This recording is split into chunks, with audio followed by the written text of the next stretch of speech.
Vai tu zini, kas ir Rīgas mērs? Nē, nav.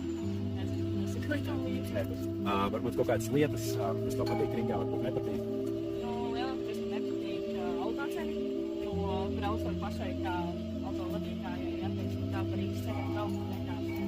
Nē, ir vietas, kuras ir labāk kārtībā, bet diezgan kā. Zini, kurš ir Rīgas mērs? Nē, diez vai nezināšu.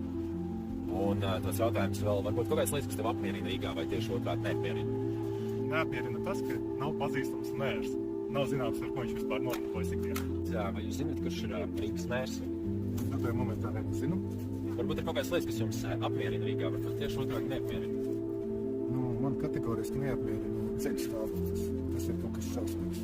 Es nesen braucu no lidostas ar vienu taksistu.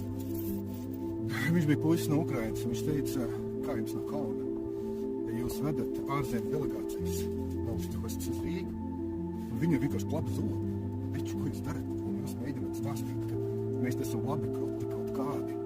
Nu, attopieties, ko jūs darat? Tas ir kauns, puisis ķīmi. Nu, mans viedoklis, varbūt kaut kā nesaprotu. Bet man liekas, ka te kaut kas stipri nav kārtībā.